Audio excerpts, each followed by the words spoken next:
Okay sir, வேற ஏதாவது வேணுமா? இல்லையா?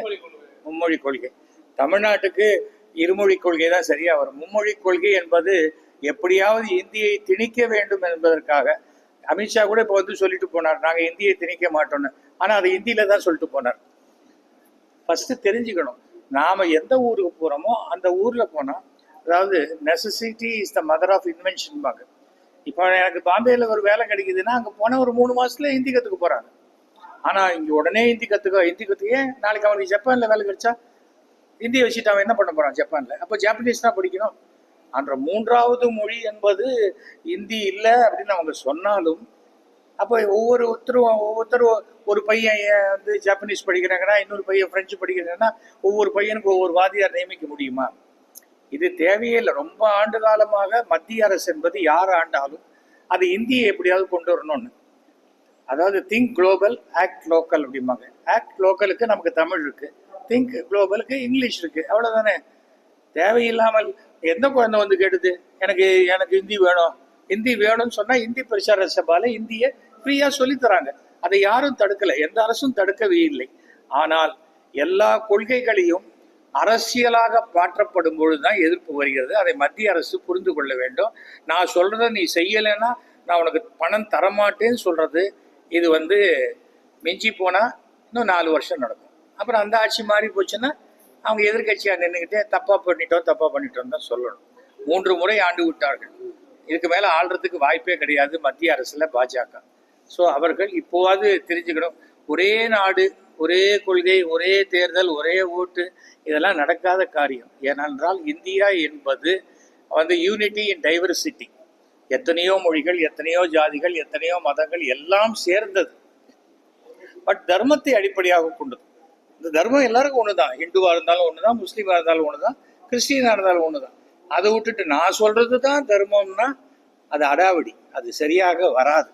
அது வந்து சரியான முறையில் நம்முடைய மாண்புமிகு தமிழக முதலமைச்சர் மிக கடுமையாக எதிர்த்து கொண்டிருக்கிறார். அவருக்கு என்னுடைய சப்போர்ட் உண்டு. என்னுடைய சப்போர்ட் இல்லை, பொதுவாகவே எல்லாரும் சப்போர்ட்டும் கண்டிப்பாக இருக்கும். ஏனென்றால் நானும் 1960 to 66 படிச்ச போது தான் முதல் முறையாக இந்தி எதிர்ப்பு போராட்டம். நானும் போலீஸுக்கு பயந்து அடிச்சு அப்பதான் ரோட்ல வீராணம் பைப்பு போட்டிருந்தாங்க, அதுக்கு உள்ளாதெல்லாம் ஓடி வந்து தான் வீட்டுக்கு வந்தோம். அதனால இந்தி எதிர்ப்பு என்பதை அவன் மறந்துக்கிட்டே வரலான்னு பார்த்தா, இல்லை நீ மறக்கக்கூடாது அப்படிங்கிறதுக்கு தூண்டி விட்டுட்டே இருக்காங்க மத்திய அரசு. இது அவர்களுக்கு ஒரு ஓட்டு கூட வராது, வர ஓட்டையும் அது குறைச்சிடும், அவ்வளவுதான் சார். இருக்கட்டும் சார், வேணுங்கிறவங்க படிக்கிறாங்க சார். சிபிஎஸ்இ படிக்கணும்னு சொல்றவங்க யார் சிபிஎஸ்இ படிக்கிறாங்க? மத்திய அரசினுடைய வேலையில் இருப்பவர்களுடைய மகன்கள், அடிக்கடி டிரான்ஸ்பர் ஆனா எந்த ஸ்டேட்டுக்கு வேணா போகக்கூடியவர்களுடைய குழந்தைகள் தான் சிபிஎஸ்இ படிக்கிறாங்க. அவர்களுக்கு அது தேவைப்படுகிறது. தேவைப்படுறவங்க படிக்கிறாங்க. தேவைப்படுறவங்களை படிக்க கூடாதுன்னு சொல்லவே இல்லையே. நீ நடத்தலாமான்னா அந்த ஸ்கூல்ல வச்சிருக்காங்க, அந்த சிலபஸ் நடத்துறாங்க. பிஜேபி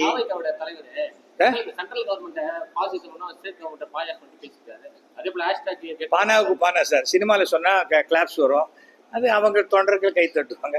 பானாவுக்கு பானா. பிஜேபி இந்த 5 ஆண்டு முழுமையாக பூர்த்தி பண்ண நினைக்கிறேன். பண்ணாது சார், எனக்கு தெரிஞ்சு பண்றதுக்கு வாய்ப்பு கிடையாது.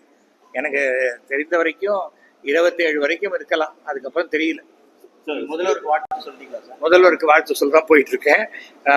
இதே சூழ்நிலை அரசியலில் நீடித்தால் மீண்டும் தமிழக அரசை மாண்புமிகு தமிழக முதல்வர் மு.க. ஸ்டாலின் அவர்கள் தான் ஆளுவார்கள். 2026 அவர் தான் ஆளுவார். அன்னைக்கு என்னுடைய நாடக விழாவுக்கு வந்திருந்த போது எச்.வி. சேகர் கட்டளையிட்டார், நான் வந்தேன். அதே போல நான் ஒரு கட்டளையிட்டிருக்கேன்னாரு, அந்த கட்டளையை நான் கண்டிப்பாக நிறைவேற்றி கொடுப்பேன். ஏன்னா வேர்டு தான் எப்பவுமே. எனக்கு வாழ்க்கையில ஃப்ரெண்ட்ஷிப்பு தான் முக்கியம். எனக்கு என்னால் ஒரு 3 லட்சம் ஓட்டு கொண்டு வர முடியுமா? அந்த 3 லட்சம் ஓட்டை கொண்டு வருவதற்கு உண்டான அனைத்து முயற்சிகளையும் நான் செய்வேன். தவறும் வந்து இந்த அரசே மதிய உணவு, சத்துணவு, குழந்தைங்களுக்கு மார்னிங் டிஃபனு எல்லாமே எவ்வளோ பிரமாதமாக பண்ணுறாங்க. அதை கேலி பண்ணுறவங்களுக்கு அந்த ஸ்டேட்டஸ் தெரியல.